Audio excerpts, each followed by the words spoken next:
What's going on? This is the Saturday Down South podcast. I am Connor O'Gara. Will, you're back. How we feeling? I'm feeling great, man. Yeah, I just kind of once a quarter, I guess, get a little sinus bug.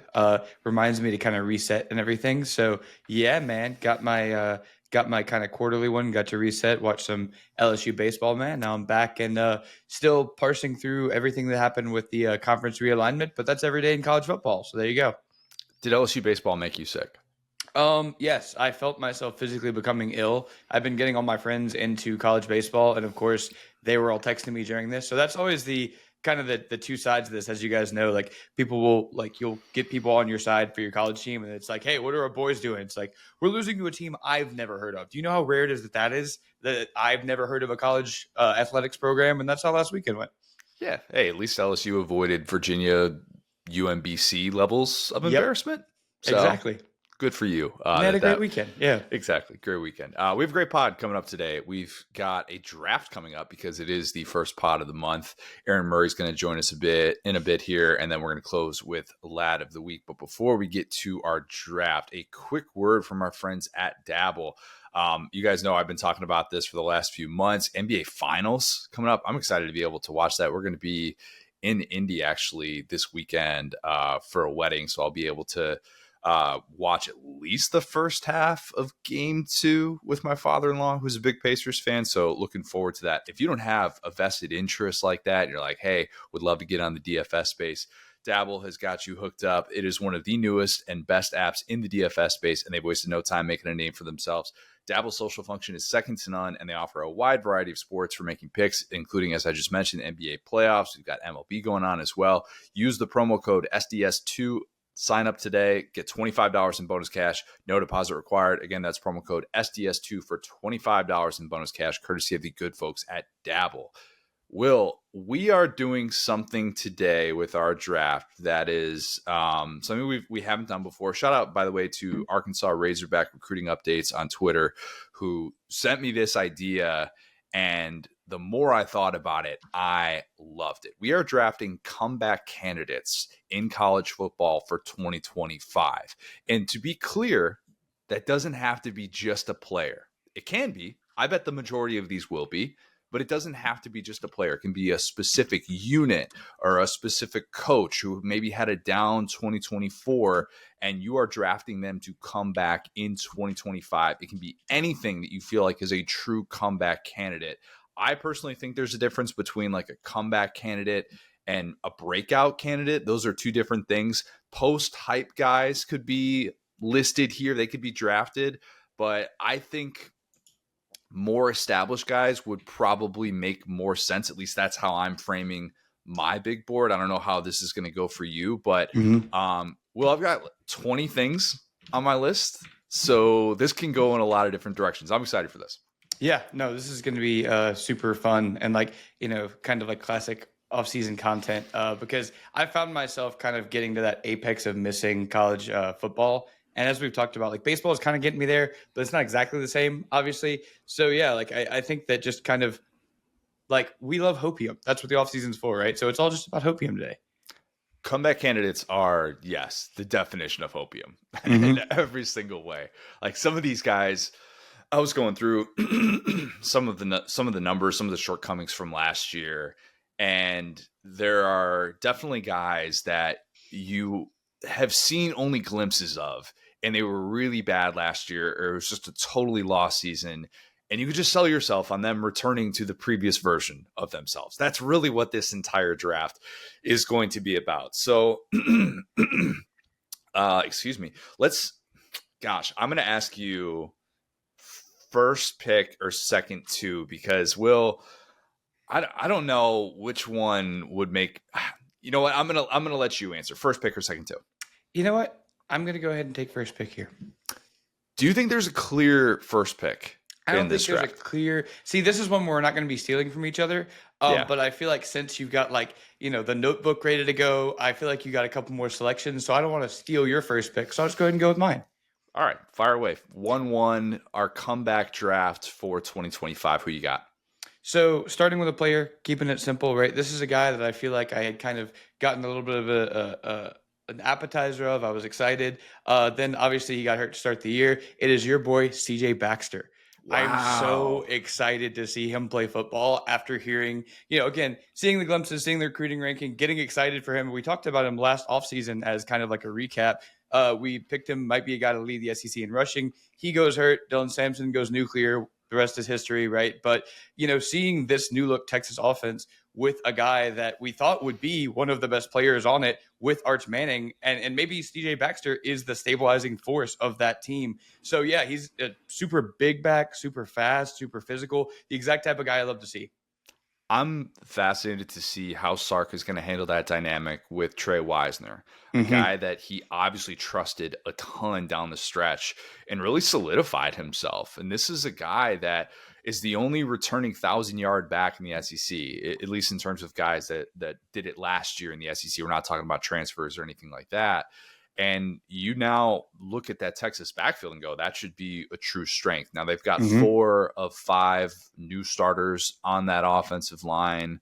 And this will be a bit of a question mark going into the season. Are they going to be able to push people around? But I don't know. You just kind of trust Kyle Flood in that run game to figure things out. That's just what Sark has done. So I love the Baxter pick. The only reason I didn't have him quite this high though was because of the Wisner Yeah. element and because he established himself so much. But Sark showed it last year. He kind of liked being able to balance Blue and Wisner until Blue dealt with the fumbling issue. So this is a good 1-1. This is a good 1-1. I'm surprised that I didn't end up getting Baxter. I thought I was going to be able to get him much later. I found a way to steal a guy. Yeah. And like, I'm unabashedly, I like certain types of players, right? I like big physical quarterbacks, even a little bit chunky. Same kind of deal with running backs. And like, for my personal interest as a fan, I would just rather watch a guy like Baxter play than a guy like Weisner. It's, at a point, it becomes what we like to see. And so, yeah, like whenever I see a kind of a bigger back like that, I like to, one of the reasons why I've always loved like Rocket Sanders, even though his name is a little bit, confusing because he's always been a big guy, right? He's not really a Rocky. He's more of a nuke. So yeah, I'm really excited to see kind of get back to that for Texas. All right, I'm going to go with someone that I had such high expectations for last year. Okay. Felt like he was going to be one of the best players at his position in the SEC, and then just injuries, lost season. That's going to be a theme of today's draft. I'm going with Trey Wilson. I Mm-hmm. was banging the drum that this guy, aka Eugene Wilson, for those who don't follow Florida as closely, but Trey Wilson, really a lost season last year with the knee and then the hip injuries. Tough blow for him in year 2. When year 1, there was that month-long stretch where he was better than pre-draft Ricky Pearsall. I will continue to say that. He forced twice as many missed tackles as Ricky Pearsall. He did that I as a true love Ricky freshman. Pearsall, man. I don't know. That was my guy, but I see where you're going with it, though. Yeah, maybe we'll look back on this and go, well, his usage made more sense with a guy like Graham Mertz, who we know liked to stay close to the line of scrimmage, take the high percentage throws, and DJ Lagway is going to be willing to take more of those chances. But in the limited sample size that Wilson had with Lagway, you saw how dangerous he can be because he can take a jet sweep and just go to the house. And those are the types of things that he can do. He can get separation and operate well in the intermediate. And most importantly, he's going to create those mismatches for you, which Neil Blackman brought up on this show. If there's skepticism about the Florida offense, it's what Billy Napier will do scheming in the passing game. So you need guys that are going to be able to create by themselves. And a guy that you can line up anywhere is going to be really beneficial. That's what Trey Wilson is. His freshman season, he caught 61 passes. And he was 4th in the SEC with 7.9 yards after the catch per reception, which was half a yard less than what Luther Burden III did that season in 2023, which was his big breakout year. He's not going to be a contested catch guy, but he can catch balls in tight windows, which Florida now has a guy that is willing to make those throws into tight windows. Mm-hmm. And that's going to be really awesome to see if those two guys can develop that rapport. Obviously, Lagway not having the spring to be able to throw the football, it hurts a little bit of that projection going into the year. But man, I think Trey Wilson's going to step onto the field this year and look like an all SEC dude from the jump.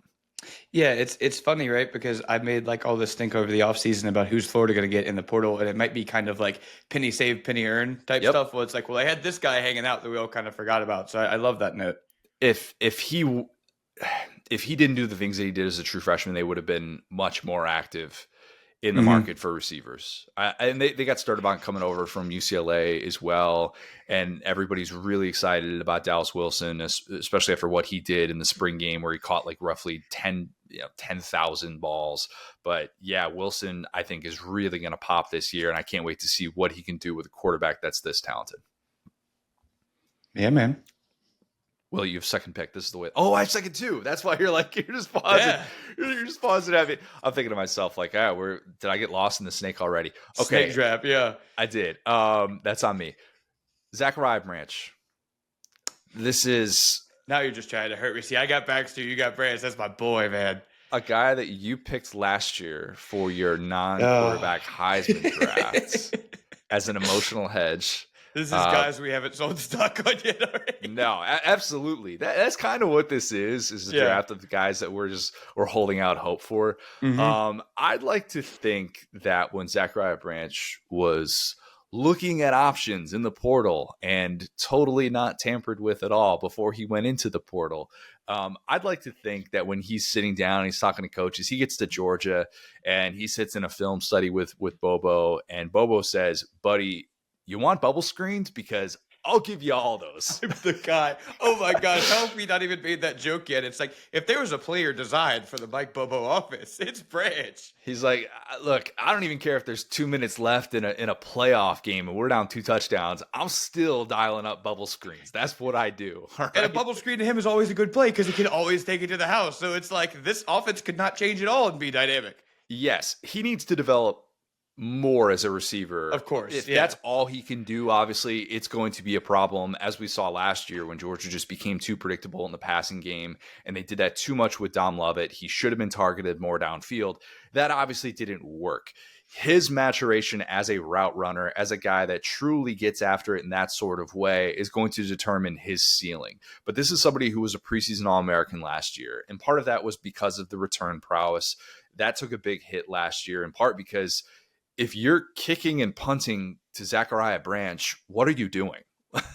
What in the world are you doing? You deserve to probably get benched. That's just an inexcusable mistake. And teams obviously took a different path and it hurt him. But I think there's definitely a part of me that wonders how Bobo is going to tap into the skills that Lincoln Riley couldn't. I envision Zachariah Branch as having a handful of those jaw-dropping moments in which all of us as college football fans step back and go, oh yeah, that dude's crazy. I get it. I get why there was so much buzz.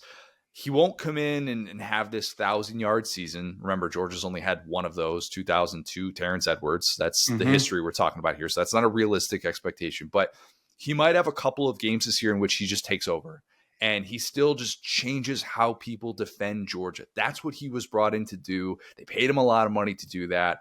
His plays will be loud and they will be electric. So I like the idea of Zachariah Branch bouncing back. Yes, no, don't have to sell me on this guy. Again, this is the exact type of player I like, type of receiver that could take it yard anytime or take it to the house. And yeah, I think take a yard too. Maybe he can play baseball. I don't know. Some would say he's an athlete and all-purpose back or all-purpose player. But yeah, I think that in this type of offense that doesn't, let's call it, doesn't create a lot of chances, this is a guy that can do that. And I think that by staying sound and staying on schedule and just having a design break, yeah, this offense is going to be a lot more reliable, let's say. I'm trying not to say every single time I bring up Zachariah Branch that he's going to create something out of nothing. Mm-hmm. But really, that's what you're looking for him to do. You're looking for him to just make people miss and hope that a little, 2-yard quick hitter can turn into, oh, wait, he makes one guy miss in the open field and then he turns it into 20-25 or maybe even more. Those are the types of plays that if Georgia can block downfield, he should be able to benefit from that. When Georgia was at its best throwing the football, they had dudes that wanted to block downfield and they took so much pride in that. That's probably an underrated part into why they struggled last year, but they really need to get back to that because it was such a great part of their identity during the first part of the 2020s. And having guys like Brock Bowers that are willing to do that, of course, and Ladd McConkey who do that, that makes a difference. But have your best players be willing to do that free up guys like Zachariah Branch. Hopefully this puts Dylan Bell in the right spots as well to be able to kind of make the impact that we think he could make. And Georgia's offense will ideally be more fun to watch with a guy like him. Yes, I totally agree. And honestly, I could go ahead and transition. I was going to say this regardless, but I think he fits really well into my next point, which is making a comeback. Georgia fans' peace of mind in 2025. I think that last Oh, year. that's your pick. I like that. Yes. I like that. Yes. Okay. I think that, Georgia had kind of a storybook run, right? Obviously, there were losses to Alabama in there, but that was just a setup for a comeback. I think that this last year was so strange for Georgia football, and you kind of look up and down the schedule, and it felt like Georgia was one of those teams for the first time, probably since I've been at SDS, that's like, let's throw in the Georgia game. Looks like they're kind of in trouble. And it felt like, during those years of like reeling off 10-win seasons in the SEC East, Georgia had some letdowns. They had a game or two every year where you go, wow, they're really not, Rick's at it again or Bobo's at it again. And you tune into those close games. But it felt like every week was just a slog for Georgia fans. And I feel so bad for my friends that are Georgia fans that always host parties and have people around where there used to be an up, couple of scores in the third quarter, put some hot dogs on. And now they're gripping their seats going, why are we in this battle with Kentucky? And so I think that so much had to go wrong. We've talked about, ad nauseum with the receivers, the drops, the quarterback, kind of all the different things that happen. I think that Georgia is going to get back to kind of ho-hum Kirby Smart football. I feel like I've watched Kirby Smart's hair change color over the course of the last 12 months. Have you noticed this? Yeah, he's grayed a good amount. And look, you could see the gray coming in for me. I'm not going to criticize. I definitely feel like since I've hit my mid-30s, there's more of that as Kirby's gotten into his late 40s with this job. There's been a lot more gray, but he hasn't quite aged like a president. But you look back at the 2017 Georgia team, and since then, since Georgia began its run of top 7 finishes, yeah, there's something to be said for that.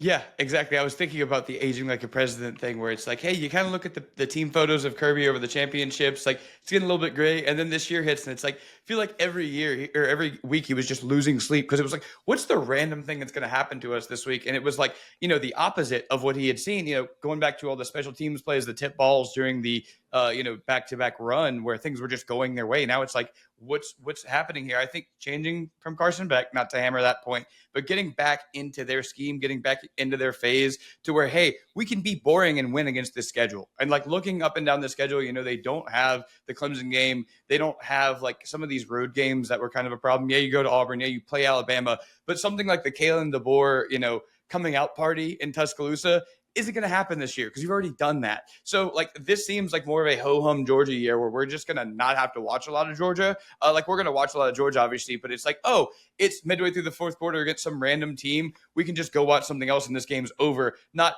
did they just fumble? Wait, they're in this one? And I think it's going to be great for Georgia fans because after last year, they kind of deserve it. It wasn't just that the schedule was tough. They ended up having road games against Alabama, Ole Miss, and Texas.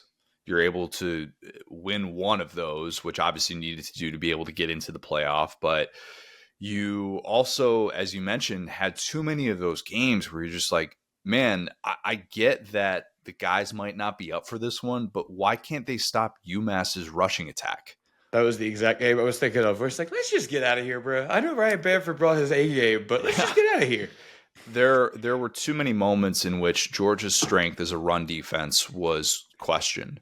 And so that's part of the peace of mind. When you feel like you're a team that isn't going to allow a big bust in the ground game, you always have that peace of mind. You're like, all right, you know what? We might get hit a little bit on the back end. If a guy makes a big passing play, all right, whatever. But much like with those Alabama teams in the 2010s, you just always trusted that the run fits were going to be in the right spots. And if a team is going to get a 100-yard rusher against you, it's going to be a huge national story.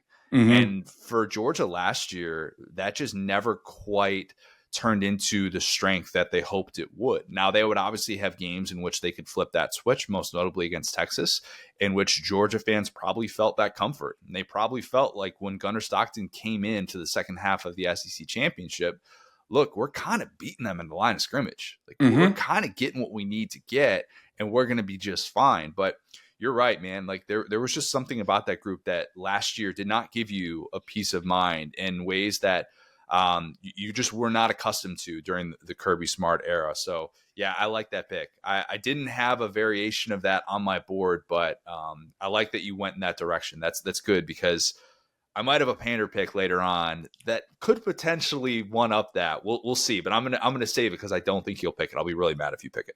Yeah, I'll be trying to get out to more UGA tailgates this year. It feels like there'll be a lot more chill, you know.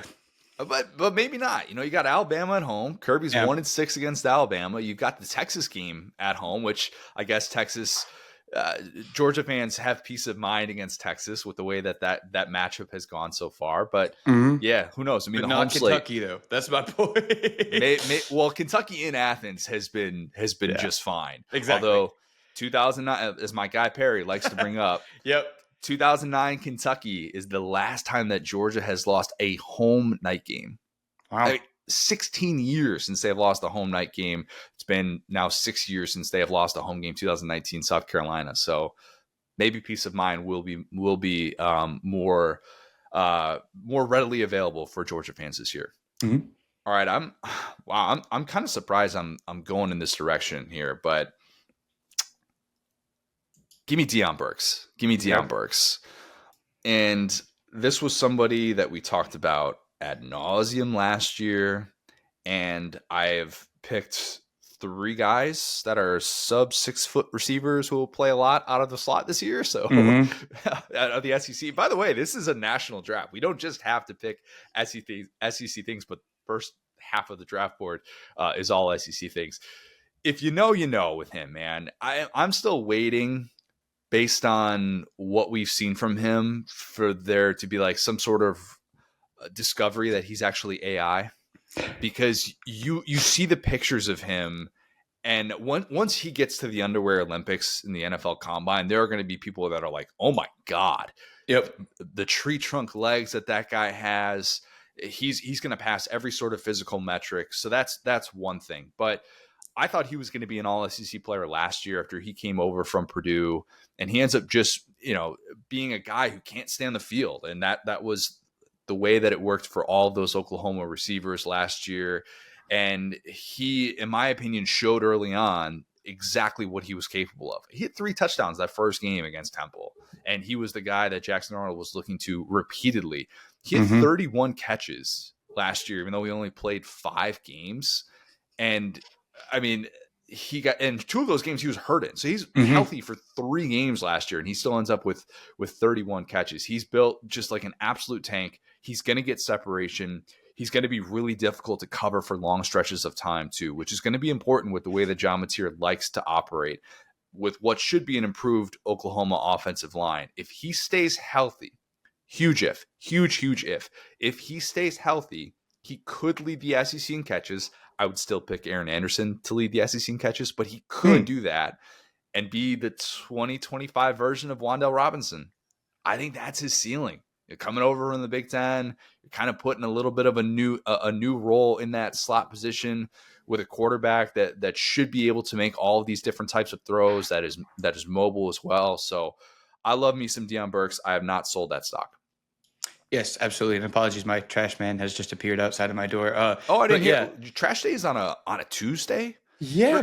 This is Wednesday that we're recording this. My bad. Yeah. But anyway, so yeah, you could always tell with those guys like who the impact players are when a guy checks in a game and his targets just shoot through the roof. It's like, hey, you're never really up to speed. You're never playing at 50% because when you're on the field, everyone looks for you. And I think that's a great note to say like, hey, what can we trust on this offense? Being injured is not the same as being basura. That's just called being injured. Sometimes good players get injured. And to this point, like if you're kind of trying to, get a team on the same page. Yeah. I think that having a guy who at this point would be considered a veteran in that locker room. I love that play because again, someone has to have the targets, and in an offense that they have high expectations for, that's where it's at least going to start. And with that type of talent, it often finishes there if a guy stays healthy.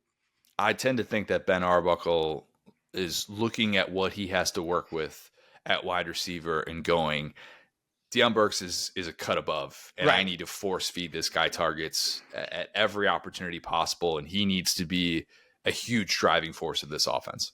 Yes. And you know what? I feel like we could, again, tell a story like this about Brent Venables, but I'll kind of go in the other way.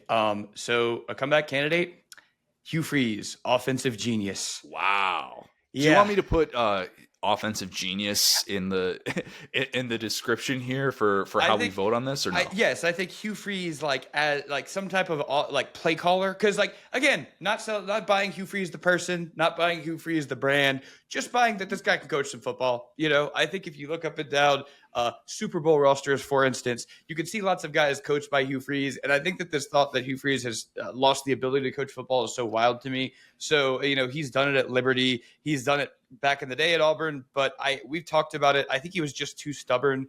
I don't even think he was too married to the old way. That's the thing that's so interesting about Hugh Freeze. He's hit the transfer portal, right? We've talked about it. He has changed this roster. He was just kind of married to his guy in Peyton Thorne, which I think was just a mistake. We said it at the time, not worth kind of going back over it. But I think now that he actually has the horses, right? Now that he actually has like Jackson Arnold and a 5-star quarterback that he can build around and that he chose. And again, he chose Peyton Thorne. So I'm not going to act like this is all random happenstance. But I think at the end of the day, this will be his first real shot at making this offense in his image, other than what we saw, right? Which was just never going to work. I'm not trying to be mean, but we just saw it over and over and over again. And I think kind of seeing Hugh Freeze operate in modern football has been interesting to us. Again, not buying the brand, not buying him as a person, but it's we've seen shades of it, right? We've seen shades of the way that Hunter was used. We've seen the way that some of these receivers have gotten going. We've seen kind of some of the gimmicky bubble screen off to the side, getting guys in space that he's always been good at, but doing it consistently, building a game plan, not kind of imploding at the end of games and drawing up the 2-point play, that we've seen at times for him. So yeah, I think that Auburn, I'm not going to say they're going to be a great football team or they're going to win the SEC, but I think we're going to be back to moments of, okay, nobody wants to go to Jordan Hare. Nobody wants to see Hugh Freeze. And I think that ultimately that's what Auburn's administration signed up for. If you simply became mediocre in the turnover department and not a total liability, and you just kept a lot of the numbers that you had last year, which again, you can't actually do that. But I'm saying if you look at the yards per play, you look at the total offense, you look at what they were able to do, finally having a top 40 passing offense for the first time since 1997, the stat that I used to always like to bring up. If you just simply say, cut down on the turnovers, man. Yeah. That to me would be this coming true. That to me would show Hugh Freeze has not lost it as an offensive mind. I question if he's lost it as a head coach, if he's lost it to make decisions in big time moments, if he understands how to evaluate a quarterback room, if he understands how to develop at the position in the way that you need to, if he's capable of making these decisions in the fourth quarter with usage for guys like Hunter and the way that played out. But it's not a bad pick at all. It's not a bad pick because if they win 7 to 8 games and win one of those games that they're not supposed to, that's the storyline. Literally. That's 100% the storyline. And you know how that would go. And if some Jordan Hare magic is there for more than, I don't know, a game like A&M, then you're exactly right. People will be talking, man, you just can't go in there. You just can't go in there and survive it. It's like, even though basically everybody was able to do that, and Diego Pavia pretty much has a cot set up in the end zone there. Yeah. That you could probably push back on that, but I like that pick. I like it a lot. Yeah, I think, and maybe it's Hugh Freeze as a play caller, because you're so right. I think we're relying on him as a head coach, as all this different stuff. We're not necessarily rooting for the Hugh Freeze comeback, but yeah, I feel crazy, and I'm glad that you just backed that up. I feel a version of, what was it against Stanford, where Dan Mullen was like, well, we outgained them or something. Like, it was like the most like, we've heard quotes like that over time where it's like, well, we had more yards, we had more whatever. I feel even crazier because it's like, yeah, on a yards per touch basis, man. If you look what Auburn was doing last year. It was Florida when it lost at Kentucky 2021. There we go. Kentucky hadn't beat Florida at home since what was it? Was it the Reagan administration? I think it was the Reagan administration. It wasn't Carter. I think it was the Reagan administration, I want to say. And that was the Dan Mullen response afterwards. Well, we gained more yards than them. Yep. But we saw this last year with, I feel crazy because it's like, you never want to say that as an argument, but it's like Hunter's usage would be awesome. And then they get to the fourth quarter when you should be leaning on your running back and they would just stop. And it was like, if you could just finish this rep, if you could just keep doing what you're doing, but just eliminate these horrific turnovers and like the dumbest play I've ever seen in my life. And so it's like, you're not supposed to do that, Hugh Freeze. Like, you're a veteran game plan. Like, that's what I should trust. And again, get a quarterback that doesn't do that stuff, or at least like you can kind of rein him in. I feel like better about this now that we've kind of talked it out, because he's still smart, but it's just not as a head coach. You're also banking on Jackson Arnold being the 5-star quarterback that he was billed as. That's a big part of this. Because if he's not. And I think he can extract that, though. I mean, that's the thing. It's very different being at Oklahoma and being at Auburn. You know, again, flip the sides of the ball. Venables could always figure out the defense. I feel like Freeze, if he has that many good reps of Arnold and just doesn't have the horrific Peyton Thorne, like, how did you throw that? Like, the way they lost, I think it was the Oklahoma game, was just like, huh? We'll see. That's Oklahoma fans would tell you there are a lot of those moments so far in the young career of Jackson Arnold, but maybe a change of scenery is exactly what the doctor ordered for him. Mm-hmm. Okay, a guy who has not had a change of scenery. Noah Fifita. I'm going with my guy. Man. I have not sold stock. The stock is low. It's low after last year. Took a bit of a hit. I'll admit that. I took him in our QB draft, and I said that I wouldn't be scared off by the Jed Fish departure. So wait, let's take a pause right there. What do you think happens if he transfers? Where does he transfer? Does he transfer to an SEC program? Does he transfer to a place like Auburn? His market was really high. I mean, he would have gone somewhere real. Yeah, for sure. And because he could have been a package deal. That's the other part. If you could have taken the Fifita McMillan package deal, because they were high school teammates together, Island Time, their podcast that they host together. I haven't listened to an episode yet. I've just seen some of the reviews, but there could have been a wildly unique market for those two. And in the right situation, yeah, I definitely think it would have been fun to watch. But no, he ultimately wanted to stay at Arizona. He's a loyal guy. They showed faith in him, and he tried to do right by them. And it was a lost season. I mean, they were 14th in the Big 12 in yards per play. Efficiency for him went way down. Even with T-Mac still there, they just did not have the season that they hoped. It was bad. And now T-Mac has gone off to the NFL, and it's a new offense. They're running this new up-tempo offense with Seth Dagey, who was an offensive analyst on Lane's staff at Ole Miss a few years ago, and is really getting the keys to the car. And they're letting him implement his system. And that part's going to be a bit of a transition. But I think Fifita, his skill set, he's capable of running it. He kind of likes to play with a little bit of chaos. And maybe they didn't do enough of that last year. He switched his number, going from 11 to 1. Love that. Change up the vibes. Smart move. Definitely worried about the idea that he could struggle a touch without McMillan. But I don't know. I'm just all in on the player that he is.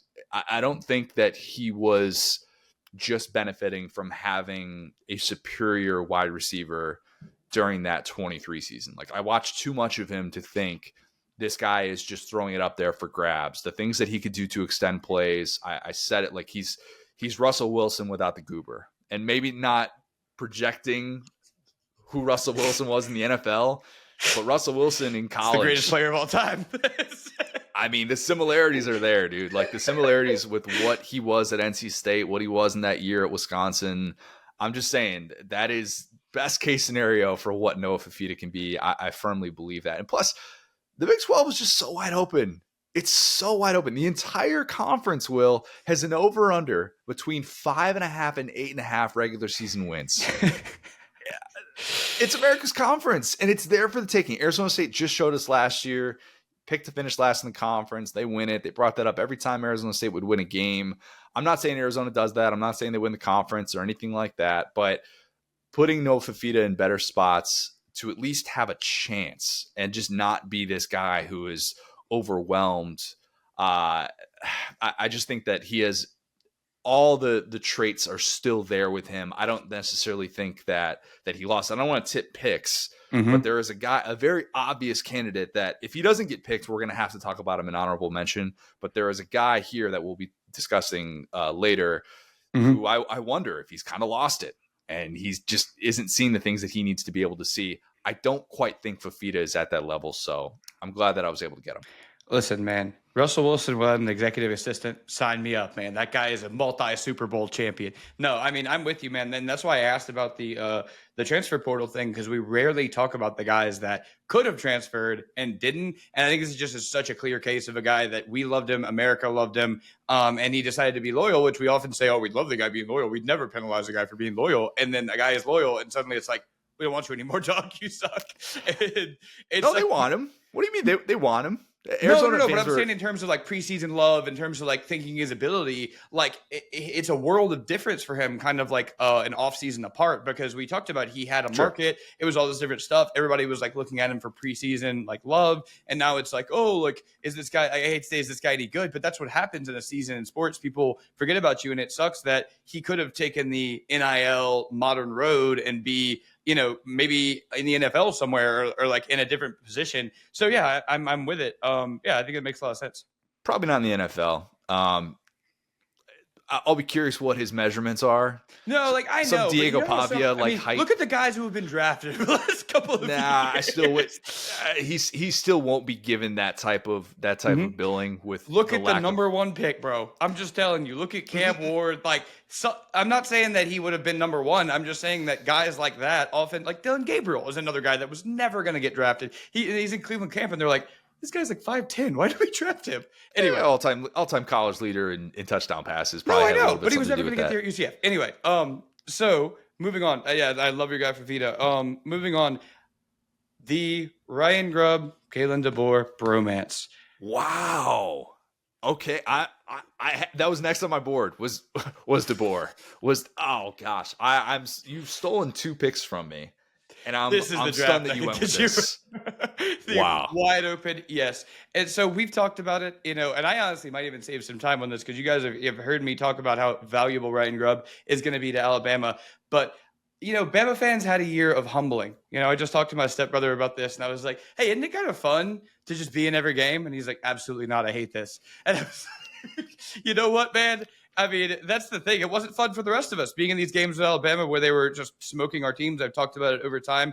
And I think that last year made every Alabama game, just like we talked about Georgia. It was like, wow, we got to watch Bama. I think that Ryan Grubb is going to bring to Tuscaloosa what they signed up for in Kalen DeBoer. He has been with Kalen DeBoer at every meaningful step of his career. We've gone through it. You know, he's traveled around the country following Kalen DeBoer to create these beautiful offenses. And suddenly, Kalen DeBoer goes to Alabama. Suddenly, Ryan Grubb goes to Seattle Seahawks. The Seattle Seahawks can't play offense, and neither can Alabama. Alabama has a veteran quarterback that we've seen be decently successful, at least under several offensive coordinators. Suddenly, he looks like he can't play football. I wonder why. Maybe these 2 guys are just in a bromance. Maybe they just need each other.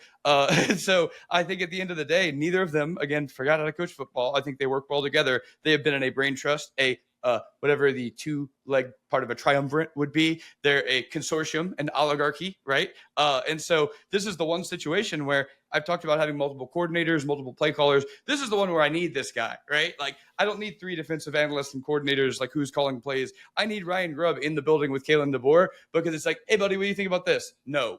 That's the input that I need from Ryan Grubb. So I think that, you know, the recruiting has been even better than I could have thought.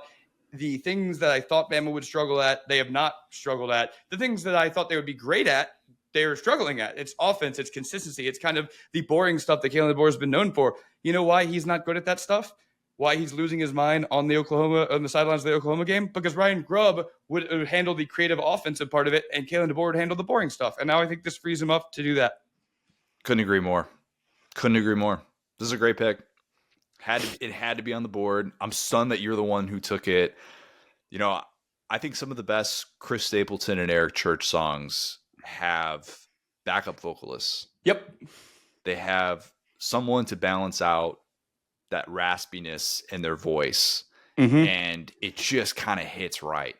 Like there are certain songs that you hear from them that if they were doing it solo, they'd still be really good because they're extremely talented. I'm not saying that Chris Stapleton and Eric Church are at the same level vocally. That's not a fair comp to be able to make. But some of the best things about them are that they kind of trust that they're better when they have this sort of presence. And there are not a ton of artists that are always willing to do that. Like, you're not going to listen to a Toby Keith song and hear those backup vocals. Now, Toby Keith had an extremely unique booming voice that was just born to sing country music, and you Mm-hmm. could definitely argue that. But then there are certain moments in which you're kind of reminded, like this actually amplifies it. This makes it that much better. That's Ryan Grubb to Kalen DeBoer. Yep. I truly think that if Grubb ends up having a really good year at Alabama and then goes off, maybe he wants to go back to the NFL, and it's boom, 1 year and I'm back. I got a new opportunity at the NFL. I don't want to deal with the NIL stuff. I feel like I have an opportunity there that I can't pass up or something. I would be skeptical about Kalen DeBoer's future. I would, in ways that I don't think I've been so far. But you're right. The reunion, it just feels like those pieces are meant to work together. And that's going to be so big for this Alabama team. Mm-hmm. Mm-hmm. Gotta have your bros. Do you want me to win the draft, Will? Go ahead. It's a little bit of a pander pick.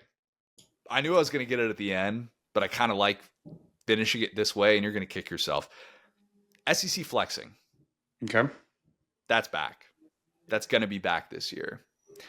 Pander pick. Definitely.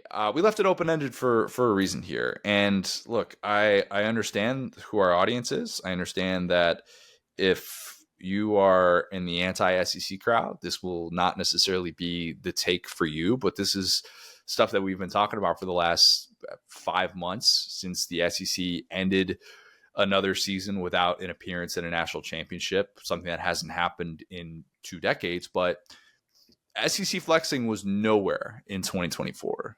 SEC whining, SEC trolling, that was there. That was prevalent. 3 playoff teams is disappointing. 4 is par, 5 is a birdie, 3 is a bogey. That's how we should treat this, at least in the 12-team era. Maybe this is the last year of it. SEC flexing returns in 2025, and here's why. We're at a time in which desperation and urgency are rewarded in college athletics, in college football specifically. NIL has created that. Out of desperation and spending comes talent and depth.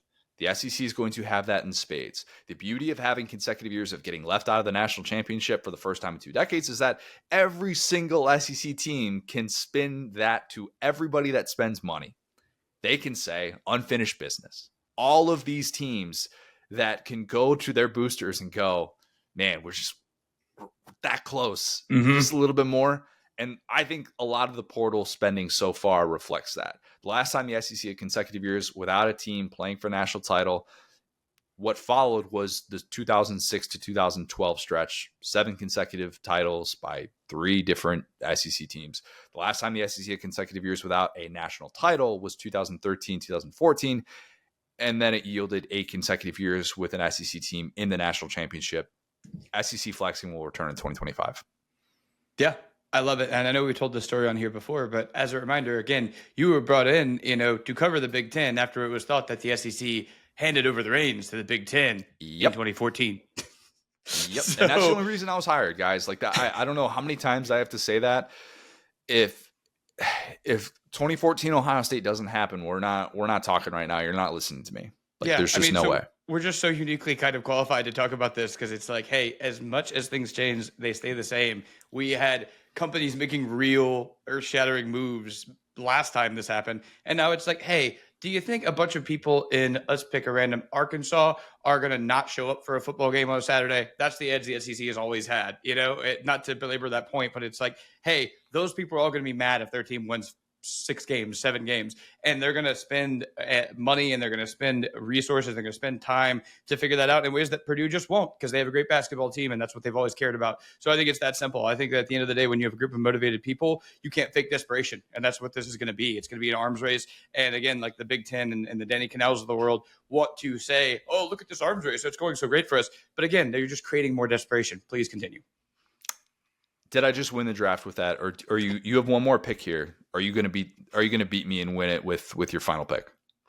Man, that's gonna be a hard one to beat, man. All right, my comeback of 2025 to round out the draft is going to be Brett Bielema.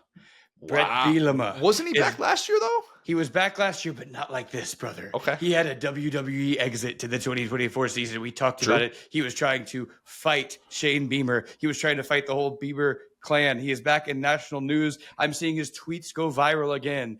I am so excited to see one of the great personalities of college football be at least like a ranked team. I think he has found his home in the Great White North. I think that place is always, I know that's Canada, but the college football, that's the Big Ten. So point being, he has found his home. I think he has found a way to play 1952 football and have it win. And that's always what his dream has been since his days at Iowa back in the day as a player. And so point being, I think that having a little bit of variety, and again, that's why I like the Big Ten. It's a fun, hokey conference. It's got half of the Big 12 and half of the SEC in it. It's exactly what you should love about college football. But point being, I think that watching this team week in and week out, where you're turning on a Big Ten game and you're watching him in just an absolute rock fight, is going to be so exciting. And to see them actually have real talent and be pulling in one direction and not be kind of like a sideshow, but a real factor in that standings is going to be very interesting. If Illinois makes the playoff, 100%. This will be spot on. Bielema having a team that is similar to the Wisconsin teams that he built, that would definitely qualify as him being back in the biggest possible way. But you're right. He's right now, he's feeling himself a little bit. He's taking shots at the SEC with the scheduling brochure, the analytics pamphlet, whatever that was. And he is feeling like someone that is all the way back. Mm-hmm. And if they beat Ohio State or something like that, they go full 2007 Illinois and pull off a win like that, then people will be talking about him as a National Coach of the Year candidate, even though they're not going to be coming out of nowhere. I will say that. I'd be stunned if they started off outside of the top 15. They should be set up to have those legitimate preseason expectations. I don't think they've won 8 games in consecutive seasons since the 80s. So I would have thought it was longer than that. So you know what? This is better than I thought for his odds. I mean, it's always fun to watch a guy like that. This is a completely like different example, right? But our boy, oh my gosh, what's his name? Petrino, Bobby Petrino, Robert Patrick Petrino. Watching a guy who like we saw in the forefront of college football, kind of do something else where it feels like he's an NPC. This is like Cliff Kingsbury's version of this now with the Washington Commanders, where it's like, oh, we see this guy, we've always seen him, but he's kind of on like this back burner tour where he's like paying his dues. That's how it's felt that Burt has been this whole time. And now he's like front and center. And that's like where he should be as a recruiter, as a program leader. Like he's not the guy that's going to scheme up like some genius defense. He's the guy that's going to get the boys going. And I think putting him in a spot where he can kind of be near a microphone, I think is super cool. Agreed. All right, so this is how the draft rounded out. We'll get to some honorable mention in a second here because there's one guy that didn't get picked that I guarantee people listening to this are surprised he did not get picked. But you went with C.J. Baxter, Georgia fans' peace of mind, Hugh Freeze, the play caller, the Kalen DeBoer, Ryan Grubb bromance, and Brett Bielema. I went with Trey Wilson, Zachariah Branch, Deion Burks, Noah Fafita, and SEC flexing. This is a perfect draft. This is really, I love an open-ended draft like this. Really open-ended, extremely open-ended, a lot of different ways. And that's probably why I had 20 names down. We'll have the poll on the Saturday Down South podcast Twitter account. We'll have it up for the week for anybody to be able to vote on that. Please do. Well, the honorable mention list is long. It's really long. Most notably Carson Beck. If you're doing this draft, about it. I thought about it. We both thought about it. That's what I'm saying. Yeah, like I went back and looked at some of the numbers with the turnover-worthy plays in short yardage, and I shouldn't say short yardage, but in non-deep passing situations, and it's just alarming. Like he went from 11 turnover-worthy plays in 2023 to 20 turnover-worthy plays in 2024, and even with a slightly better time to throw in 2024. I think what's most troubling is that on intermediate throws, he threw 8 interceptions and he had 10 turnover-worthy plays. The only FBS quarterback with more was Chandler Morris at North Texas. So, like, including the 3 interceptions that he threw from 0 to 9 yards, he threw 11 interceptions on balls that didn't travel 20 yards past the line of scrimmage. And he had 4 such picks a year earlier. I don't know if that's all of a sudden going to change with a receiver room that, hey, maybe it's going to be an upgrade over what Georgia had this past year. Maybe it's not, but they went into spring, Miami did, with their top 3 receivers having combined for 1 touchdown last year. And one of those guys, C.J. Daniels, the guy that you saw at LSU, sure is not reach pay dirt. That's the reliable guy. Yep. Yeah, like, and then they added a couple of guys in the portal post spring, but Mm-hmm. I'm skeptical about that, especially not getting to throw at all during the spring with the elbow injury and what it's going to look like. I know that the situation he steps into is really ideal with Shannon Dawson. Is the everybody's going to talk about the Cam Ward aspect of this, and Carson Beck as a comeback candidate makes a lot of sense when you watch what Cam Ward did. But man, I just have legitimate questions about what that's going to look like. And I think we'll look back with a greater appreciation of Cam Ward, especially knowing the defense that he played with and all the heroics he was asked to come up with for that Miami team. But yeah, I didn't want to pick Beck. I had him as an option if it got really thin on the board, but I just didn't want to pick him. No, that's like we're both kind of right there. I feel like he had 10 worthy plays on intermediate throws in the Florida game. I feel like I that's the thing. Like Georgia's an environment that, yeah, maybe it hasn't been great for quarterbacks, but it's been great for hard workers. Let's put it to you like that. Every guy that has showed up and been about the right things has found a way to play and be successful. And so I think that Miami is kind of the opposite of that. And they just don't have the consistency. I don't like anything about this situation. So yeah, I don't have any reason to be excited about it. Can I rip off a bunch of these honorable mention ones? Because there's a ton. Jade Knott, really good candidate for that, especially if you look at the yards after first contact that he had in his last healthy season, 2023. Him coming over to Oklahoma, he's going to be an obvious comeback candidate. Nick Anderson, surprised he didn't get drafted. I thought for sure you were going to take him. He was, I think, like 7th on my board. But very high expectations for him at LSU after transferring from Oklahoma. I could have really just done a lot of the Oklahoma offense in general and probably just slapped it on that and just called it a day. But Casey Concepcion transferring from NC State to Texas A&M. We already talked about Carson Beck.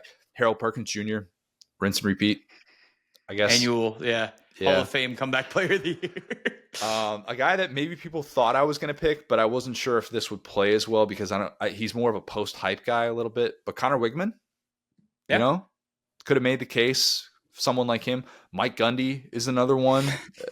After a disastrous year that he had last year. Utah, Kyle Whittingham, you could have made the case. They've taken away Mike Gundy's phone. That's huge. So he just got to stay away from a camera. He's good.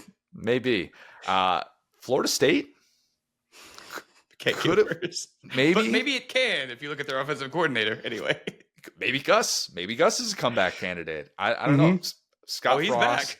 He's back. He's definitely back.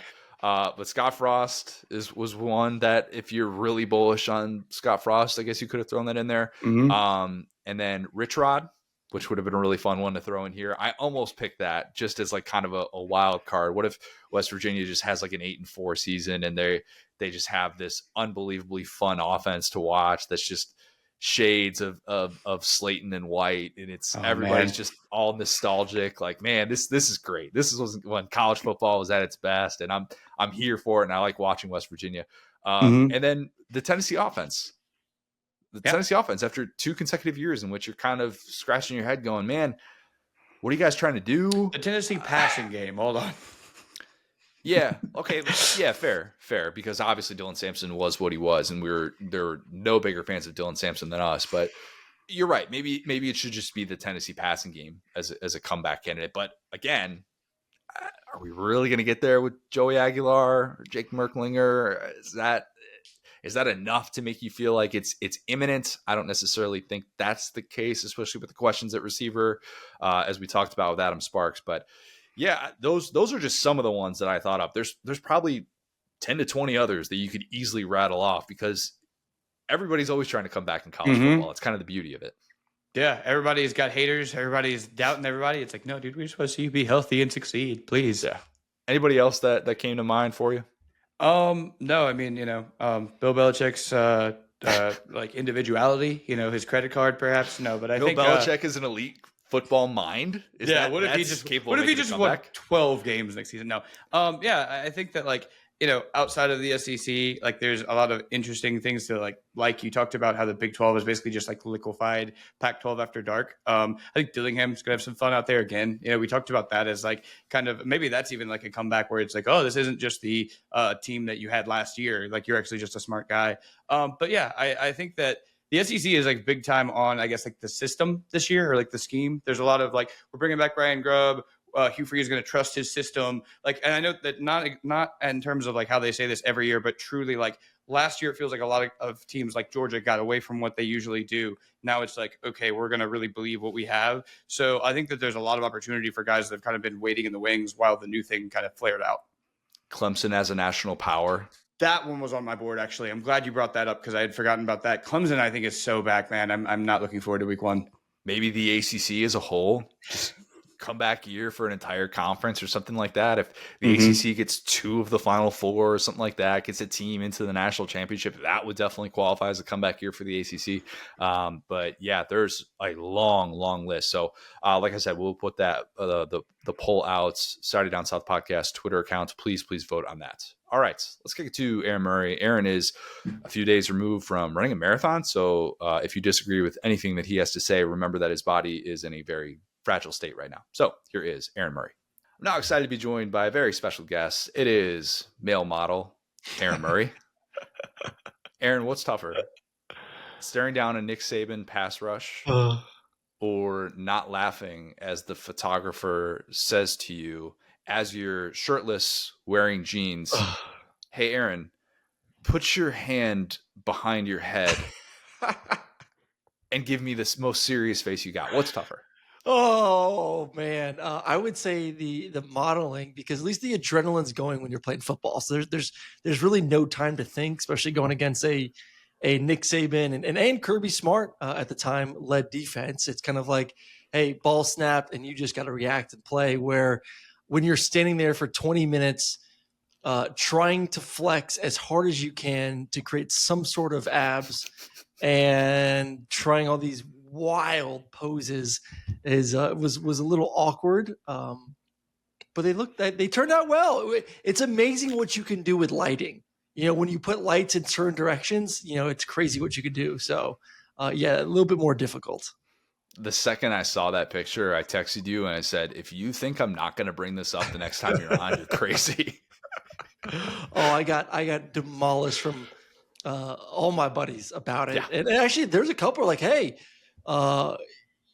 it's always awkward. Like, we're athletes, but now or in my case, former athletes, but there's like this blend of athletes / fashion that has obviously continued to increase. And whether that's college or professional, I mean, all these guys, they look good, they dress good, they spend time. Where before, like, I would show up to a football game and we'd wear our team sweatsuits, just you don't have to think about it. Now these guys are showing up with the chains, they're showing up with the suits, and definitely the blending of fashion and sports has been interesting to watch over the past few years. Hey, to do it in your mid-30s, man, no Getting small old. feat. Getting no old. small feat. Hey, I applaud you. You ran a marathon this past weekend. Where did running a marathon rank among your athletic feats? I'll say this, the 20 mile 22 through 24, which is always kind of you read about marathons, always the point where the body starts to really fatigue and break down. The marathon we ran in San Diego, mile 22 through 24, was also up a highway, which was about a 10 to 12 incline on a treadmill for 2 miles at that point too. So the point where your body is supposed to start really breaking down is the point where they made the marathon the hardest. I would say like that was one of the most difficult things I've ever done from a training standpoint. Going back to like my time training for, I was at Georgia or high school or in the NFL for a few years. Like, that was mentally and physically absolutely exhausting, but it was fun though. I mean, to now say I ran 26.2 miles. We're already picking our next marathon out, trying to find somewhere that's flat and not as hilly as it was in San Diego, and hopefully to beat our time that we put out there. But it was fun. It was really cool. My wife and I, back in December, I probably had a few too many cocktails around Christmas, and she's a runner, not like super long distance, but 8-10 miles every now and then. And I was like, you know what, you've talked about doing a marathon. If you want to do one, I'll do it with you. We'll train, we'll run it together. And she jumped right on it. And I was like, oh man, maybe I shouldn't have said that much. And it's been fun training with her since January. I've never run more than 3 miles in my life, 3 or 4 miles. So to train in that short of a time to go run 26.2 was a lot. very time consuming, but it was a lot of fun. And like I said, a lot of fun to do with her on our anniversary. That Sunday was our anniversary. And we chose not to spend it at a nice steakhouse, but instead riding together out in San Diego. You're crazy. Yeah, I know. You're crazy. That's what that means. Am I crazy that I did it, or am I crazy that I want to do it again? Yes. That's what I'm trying to figure out right now. Yes, all the above. Yeah, definitely. Especially after, like you said, that experience late in it. That is extremely difficult. Okay, enough small talk. Let's talk about your fire take about Arch Manning that made the rounds. For those who don't know what I'm talking about, you said on SEC this morning about Arch Manning, if you're so good, why the hell are you not playing above a 7th round quarterback? Were you taken out of context at all, or would you care to elaborate more so on that for our audience? Yeah, and I think for those who listened to the entire kind of segment that we talked about Arch and quarterbacks, and of course, Sirius does a good job, just like everyone else, to take the 30 seconds that I talked about that specific thing and kind of blowing it up. But I'll start by saying this. Arch Manning is a very talented quarterback. And I said this during the interview, or not the interview, but when I was on SiriusXM during the segment as well. I will never, ever root against or badly for any quarterback, because I know how difficult it is to play that position at that level. And I guarantee it's even harder for guys because they're making money, and even harder because his last name's Manning and the expectations that go along with it. My big thing has always been with Arch during the entire process from, the moment he stepped foot there in Texas to now leading into his first season, is I need to see it first. And this goes for every quarterback. I'm not going to crown you a top quarterback, or, people going crazy saying, oh, he's going to be the number 1 pick in the NFL draft come 2026. Like, what has he done? What has he truly done that has been an, oh my God moment? I mean, can you name one? You go back to last year's tape. It wasn't great against Georgia. It was good against, I forgot who the heck they were playing. It wasn't a Power 5 team. It Louisiana looked good. Monroe, UTSA. Yeah, I mean, but where's the tape against a Power 5 team, an SEC team, where I can sit back and say, you know what? That's a number 1 pick in the NFL draft quarterback, because he did it, and he did it in a big time game, and he did it against a big time opponent. I haven't seen that yet. I go back to last year with Nico. And I had the same feeling with Nico.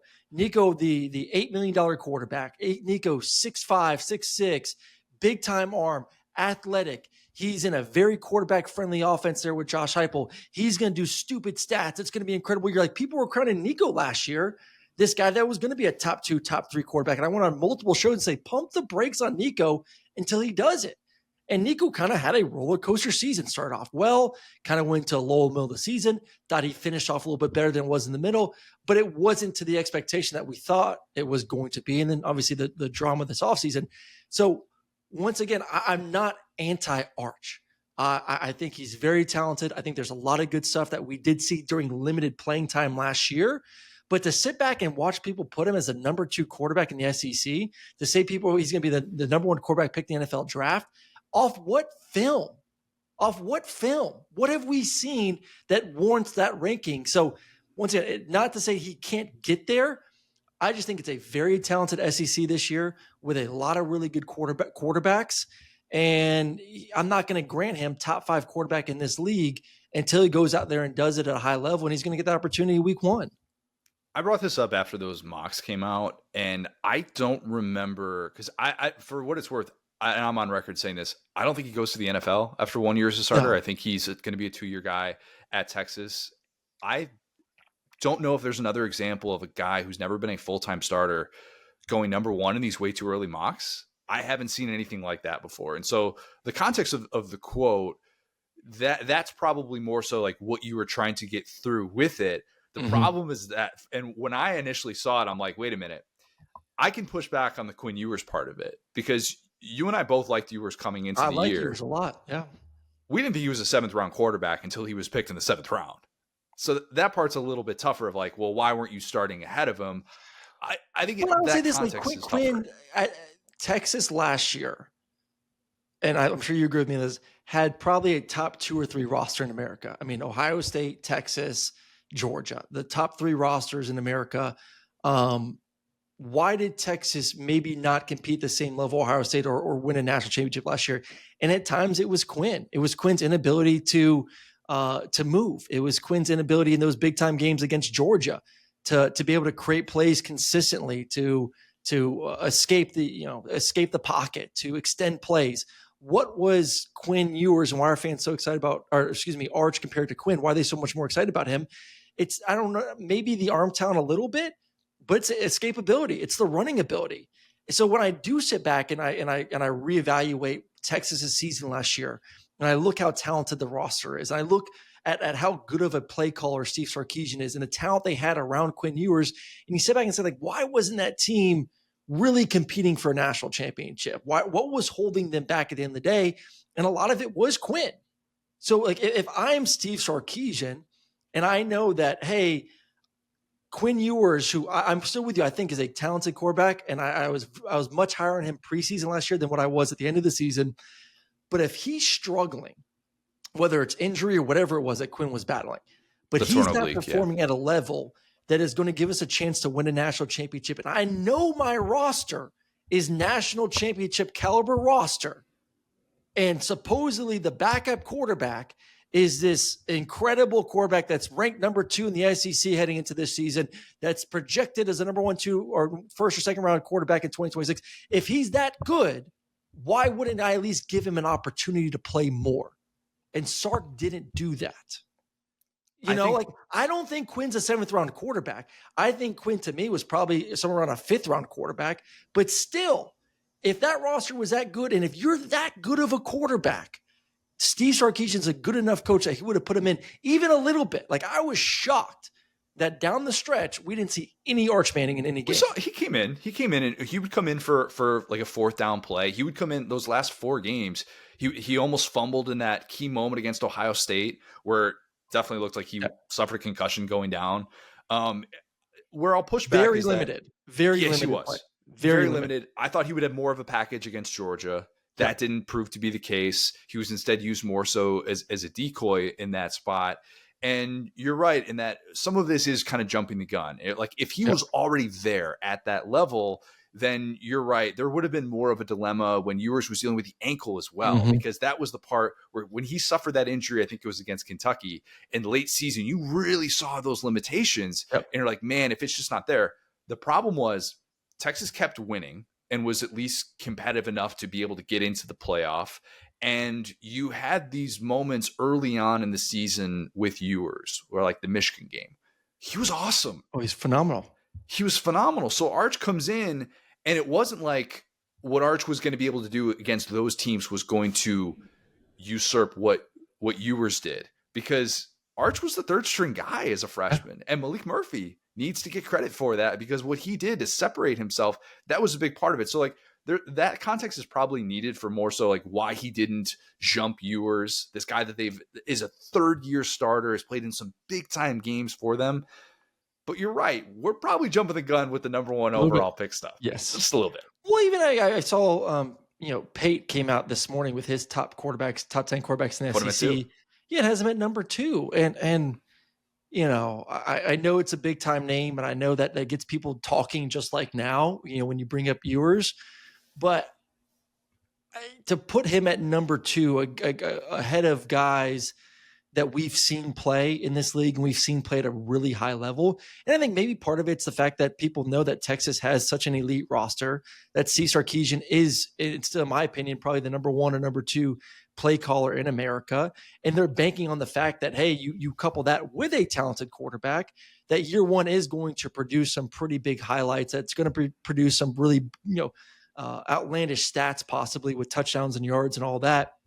But to put him over, a Sellers, who was an absolute Superman last year, without any, Sellers had no support. I had 2 of their games last year. Their receivers at South Carolina were probably the worst in the SEC. Love their tight end. They had no receiver play.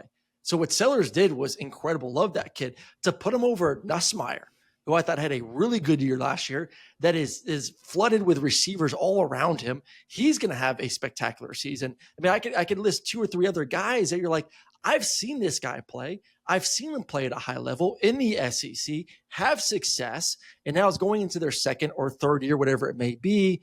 and you're going to put a guy that's only played against, what'd you say, New Mexico State in there ahead of him? That's Mississippi State too. Just pump the brakes. Okay, so let's do a little exercise then. You mentioned those two. You mentioned can't rank him ahead of Sellers and what he was able to do last year. What about DJ Lagway? Would you rank Arch ahead of DJ Lagway? I think DJ Lagway, and this is where people are like, oh, DJ didn't play that much last year. How are you going to rank him in? I had DJ his first game versus Kentucky, and I had an opportunity to sit down with DJ and talk with him before the game, and then watching him that game and watching him throughout the season. I think DJ is the most gifted quarterback in this league. Like if tomorrow we had a combine and we line up everyone for the 40, the 5, 10, 5, walk down in your underwear, throw in front of all the scouts, all that stuff. I think DJ Lagway, people would walk away like there's no doubt about it. This guy checks off every single box. Elite arm strength, elite athleticism. I think has a great head on his shoulders, built really, really well. I think DJ Lagway, if anyone, has the most potential to being a number 1 pick in the NFL draft eventually one day. So I would bet on DJ because he has all the attributes that you want in a quarterback. I think Arch has a good arm. I don't think anyone would say like Arch is super electric as a thrower. I don't think he's elite when it comes to arm strength. I think he's good. I think he's above average. I think he can make every throw you want. He's got good footwork. He's got really good athleticism, and he can throw the ball well. But there isn't anything to me that is possibly like elite. And it doesn't have to be. I'm not saying like you have to have a Josh Allen arm. You don't have to be Lamar Jackson with your legs to have success in college, to go on and be an NFL quarterback. Hell, his 2 uncles didn't have elite arm strength. Peyton Manning would say it. I was at the Manning Academy, and he's like, guys, I can throw the ball 40 yards. Every high school kid here could probably throw the football farther than me. But guess what? His brains and what he did and the way he set up his offense led him to those Super Bowls and led him to all those records. So you don't need to have all that to be an incredible quarterback. But I will say this, like there's multiple quarterbacks in just the SEC that are more gifted in a lot of areas than Arch is. But doesn't make you always, like I said, the best quarterback or the best football player when it's all said and done. So you would take Nussmeier over Arch. I would assume that. I would take Nuss. I would take DJ. I would take Lenoris over him. Those are the 3 that I have ahead of Arch. Yeah. Because I had him at 4. Diego Pavia? No, I wouldn't take Diego. I think there's a Mateer at Oklahoma. You go back and watch his tape from a year ago. I'm really impressed. And he's another dude, super athletic. I think has a really good arm. I think because of the experience, I would probably take him right now over Arch. Not saying like in the long-term future, Arch in year 2 or Arch heading into the NFL come 2027, that he couldn't be a better prospect. But if I had to pick a quarterback heading into next season, a guy that's played a lot more football and I think has a lot of the attributes that you want, especially at the college ranks with his athleticism, I would probably take Mateer next. So, I mean, Arch to me, somewhere in that, 5, 6, 7 range, which is still for a guy that's played limited reps, I would say is still pretty good in a really competitive league. But Marcel Reed, like Diego, I think Diego's an incredible competitor, good athlete. We all know kind of lacks the ability to throw the football at times. So I wouldn't take him ahead of him. And I still like Jackson Arnold. And I think Jackson Arnold's going to be in a better position at Auburn. Not saying I would take Jackson over Arch by any means, but I think Jackson, you go watch him early in the season, made a lot of really good plays there at Oklahoma without any support at all. Now goes to Auburn. It may have one of the best receiving cores in the SEC and in all of college football there at Auburn, and with a better offensive mind. So I think you could see I would say a big jump from where he was at Oklahoma a year ago to what you're going to see from Jackson Arnold this year at Auburn. So like that's someone you throw in the mix as well. Taylon Green, I think, is a guy that has a lot of really good attributes. Big kid, probably the most athletic quarterback in the league, heading into his second season in the offense. Needs to clean up some of the mechanics throwing the football, but I like him a lot as well. So like I said, there's a lot of great quarterbacks, and a lot of these guys have played a lot more football than Arch. He has some catching up to do, but still, like I said from the very beginning, very talented quarterback, has an opportunity to play really well in a great offense with great talent around him. But let's just see what he does in week 1 and beyond. I haven't had a chance to catch up with you since the Carson Beck injury, NFL, Miami, all that stuff went down. What's been your take on basically how Carson Beck has handled everything since he got hurt in the SEC championship? I think he's handled it pretty poorly, to be honest. You and I have talked about him before.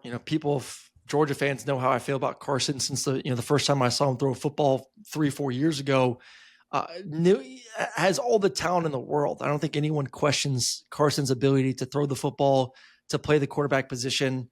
There's a reason why he was slated to be the number one quarterback off the board preseason of last year. I mean, he's got all the tools you want, and it just never had that consistency from, obviously we know the receivers drops. At times he was pressing last year. It was not a great season. But if Carson didn't get hurt in the SEC championship game, I think he would have gone to the NFL, probably would have been, a mid-round, third-round guy, maybe second-round guy, just because of his size and his ability to throw the football, and has had some really good games in his career. So you're still talking about a guy, even with how bad last year went at times, probably still would have been somewhere in that second or third round if he didn't get hurt. So I love the fact that he came back. I think that's obviously going to improve his draft stock when it's all said and done. I don't like all the distractions. I don't like what I've heard from the locker room that at times he was not one of the guys in the locker room that was more concerned with making TikToks, being with his celebrity girlfriend, obviously the drama in the offseason with said girlfriend and everything else. Is like, if I'm an NFL GM or coach or offensive coordinator, I need my quarterback locked in. You're the leader of the football team. I don't need you out here, being headline news for off the field stuff. So I think there's some maturity, which is hard to say for a guy that's been in college football for so long. But I think that there's still more growing up that Carson needs to go through and maturing to know what it means to be a professional. And being a professional quarterback doesn't mean that you drive, a G-Wagon and a Lamborghini and have a celebrity girlfriend. Like, that's not what it means to be an NFL quarterback. NFL quarterback is the first one in, last one out.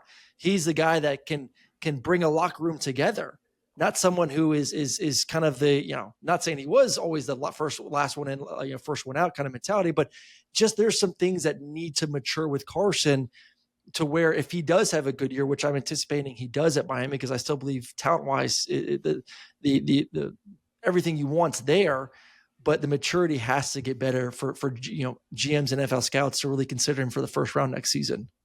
Do you believe Georgia wanted Carson Beck back? I don't know. Mixed messages. I think that there is a love of Gunner, and I'll say this. When I watched them last year in preseason and watching them throw the football, Carson is 6'4", 6'5", big arm, 230. I mean, like I said earlier, he is everything you want from a quarterback. Has that sneaky athleticism as well. So you watch both of them throw, and you're like, just like there's a gap. But I also said this back in 2017 with Jake Fromm and Jacob Eason. Jacob Eason, 6'5". Jacob Eason was the number one quarterback in the country. I mean, the way he throws the football just makes you like, oh my gosh, like this kid is everything you want in an NFL quarterback. Big, strong, physical, spins it. It's just super sexy. And here comes Jake Fromm, kind of built like me, 6'1", 6'2", not super athletic, average arm strength. But guess what? Dude worked his butt off. And once again, I'm not saying that Eason didn't do any of these things.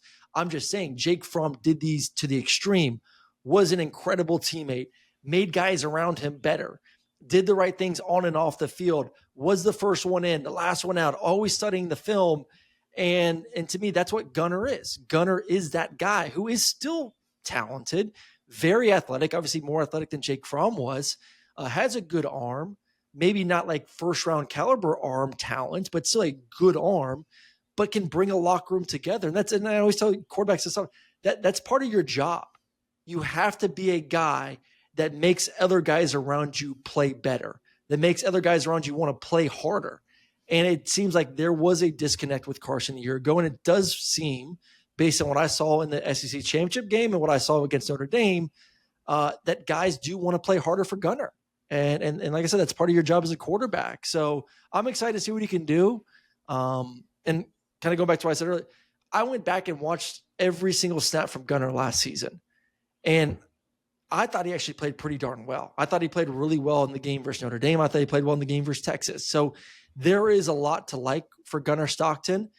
Plus you throw in hopefully a better receiving core as well. I'm anticipating he has a good season. Your man, Bobo, how would you evaluate his 2024 performance? I would say it was very difficult for him with the lack of explosiveness in the run game, the lack of consistency in the pass game, whether that was Carson pressing, whether that was receivers dropping the football. And could Bobo have been better? 100%. And he'll be the first to admit it. And I know Kirby would say the same thing. There's improvements that need to happen.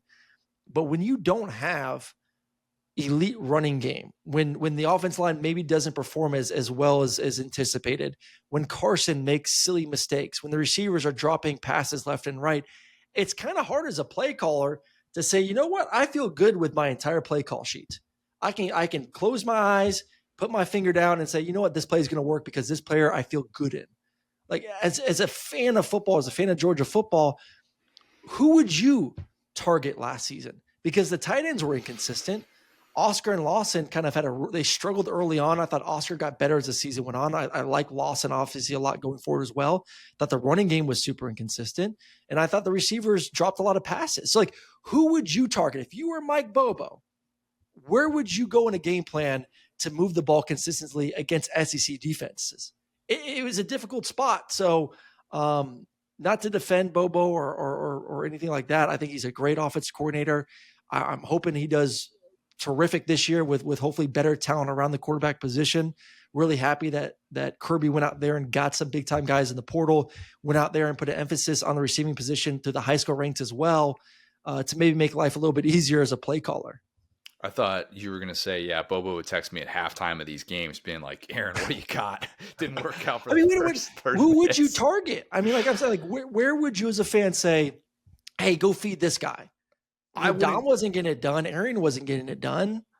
I won't do the thing where I pretend like I have offensive prowess. Okay. Yeah. So like what I say doesn't mean anything in that regard. I thought they could have targeted Dom Lovett more downfield. His Mizzou numbers reflected that he would have been used better in some of those spots. And it was too much stuff that was close to the line of scrimmage. I didn't like that. I thought Dylan Bell's usage was frustrating at times, and he wasn't necessarily ready to be that prototypical outside receiver. I thought they had to get more creative with him. I thought there could have been some stuff that they could have done to get the quarterback run game even more involved, where I think Carson Beck could have had moments where if he had just been like, let me just get myself going by taking a hit, moving the chains, throwing the first down and going, let's go. Like, I think that would have snapped him out of some of these ruts at times. Those are small, insignificant things, but you're right. If receivers are going to drop passes, if guys aren't going to be reliable, and the thing that I kept bringing up last year, if guys aren't going to be willing to make those plays that are going to be like, whoa, they really bailed you out, you can only do so much as an offense. So I'll definitely defend Bobo. Also, the running game too. Like I think it's been, I mean, hell, it feels like it's been 3 years since Georgia, 3 or 4 years since Georgia's had elite running backs. You know, and you know, I was hoping that Etienne would be that guy last year. And I said I think the offense line has part to do with it.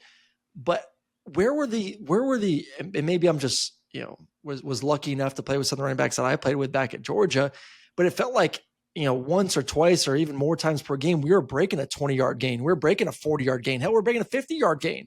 Yeah, I go back and watch the highlights, and Keith Marshall and Todd Gurley, it felt like, you know, like I said, multiple times a game, one of them was breaking it for a 50-yard touchdown.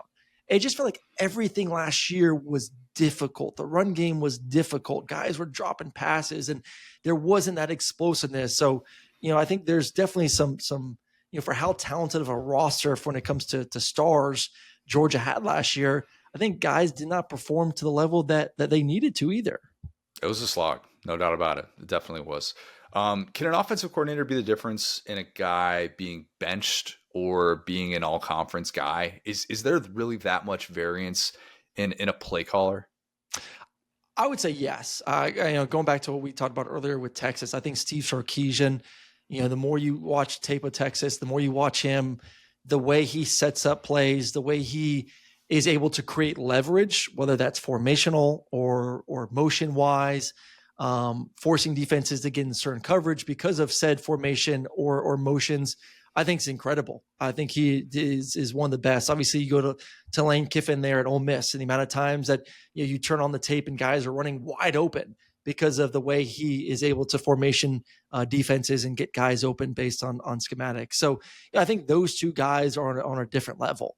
I think those guys, the way they develop quarterbacks, develop receivers, get guys open, and really frustrate defenses and defensive coordinators. Like I said, I think those are the top two guys, not just in the SEC, but just in college football in general. Really, really love watching tape on those guys. So going to your question, does it make a difference? It does, 100%. It makes a difference. If you got play callers that are that elite back there, it makes, which goes back to what we talked about earlier with Quinn.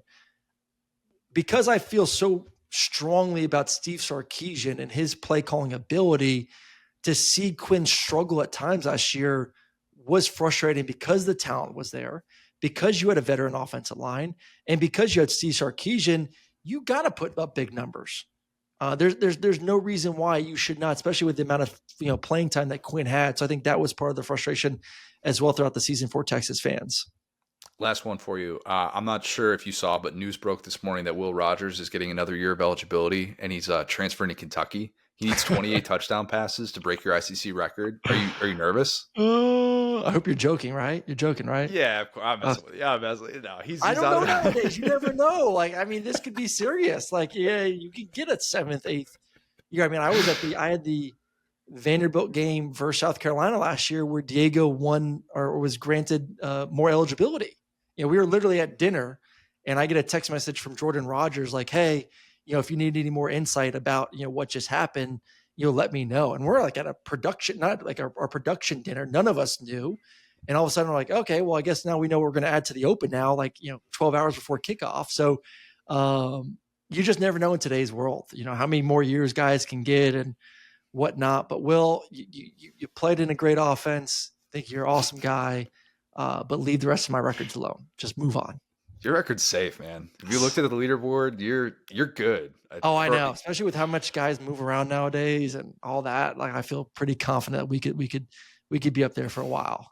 Yes, Aaron Murray, SEC career touchdown pass leader, marathon runner, both bumper stickers on the back of the minivan. Oh, I do. Should I get the 26.2? Should I? Don't. Nah, you don't need that, man. I'll put it on the back of the laptop. There we go. So I'm at the coffee shop. Yeah, I like that. And then you get to talk about fitness, your fitness feats every single time. You're doing something work related. Next, it'd be 26.2 on one side, the back of the laptop, and then my modeling picture on the other side. Boom. Who says no to that? Yes, I know. I know. My wife may kill me. Oh God, Aaron, you're the best, man. I'll see you in Atlanta in a few weeks. Appreciate you, man. Will, let's close with some lad of the week. Want me to start? Go ahead.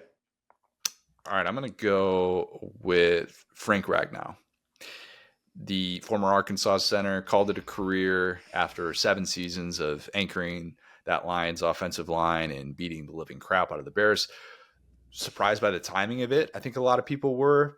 Someone who was a second-team All-Pro last 2 years, made 4 Pro Bowls, 29 years old. But said in his retirement statement that just had to listen to his body, prioritize his health, hope he's well.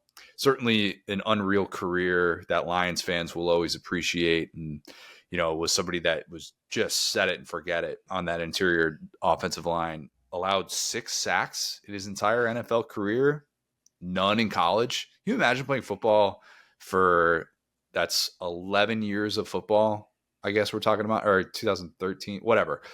More than a decade of football and allowing a total of 6 sacks in this day and age. That's so nuts, man. Yeah, especially with how important the interior has become. Life comes at you fast. You're a Bears fan. We were not worried about the loins, and here we are celebrating an interior offensive lineman retirement.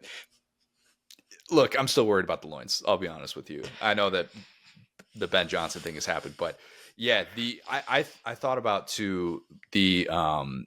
the recruiting dinner that Frank Ragnow probably had with Bielema and then Pittman, who obviously was the offensive line coach on Bielema's staff.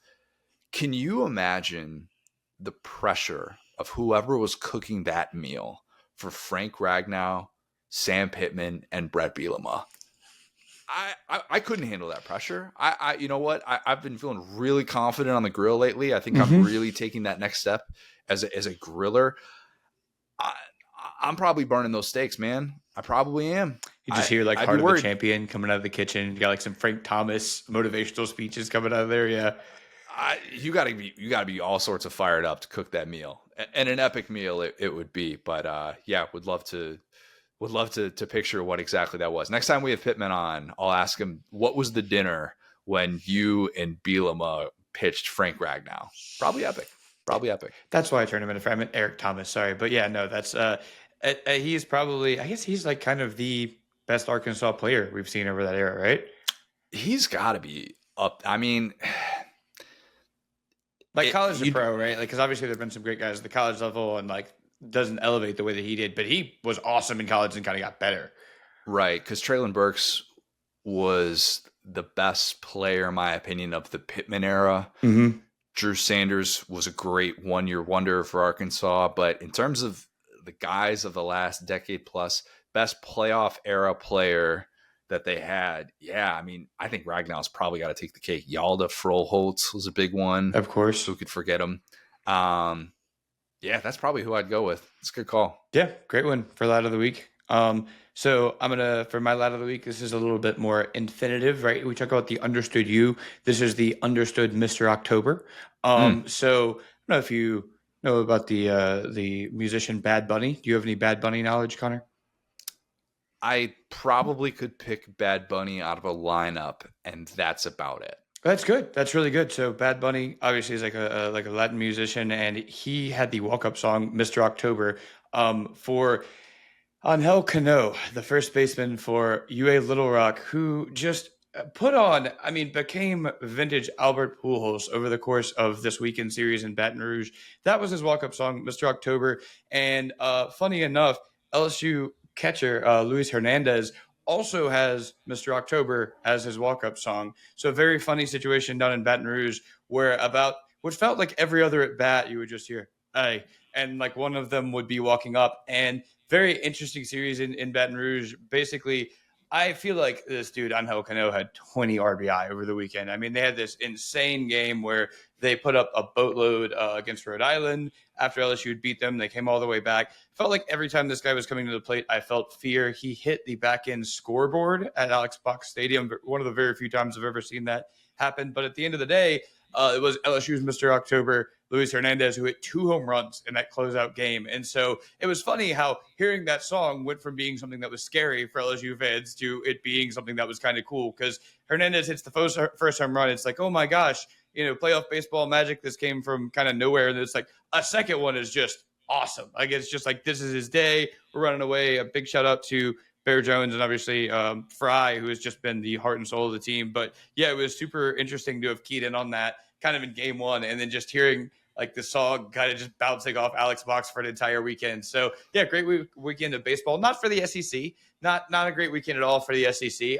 But for my agenda, it was great. So that's all I really care about. And not to like get too deep into this topic, but it's kind of funny being like an actual fan of an SEC fan base when everyone's like, you got to go to trial for the sins of the SEC. And I'm like, I'm laughing at Ole Miss and Vanderbilt losing in Texas. I don't know why you're asking me to be like, oh, I got to defend these teams. This is awesome for fans of the teams that are still in. Every SEC team's second favorite team is whoever's playing against their rival. Yes. That's the way this works. Maybe even their favorite team at times. Mm-hmm. Yeah. Look, the way that it played out so far for the SEC in the NCAA tournament, it's going to have to be the SEC not winning a national title for any of those troll jobs to actually have any longevity. And I'd still always be skeptical of that just because of the way that the 2020s has played out. You tapped into something that's super underrated, especially when you've watched a team repeatedly and a guy is hot. That sinking feeling of walk-up song. Yep.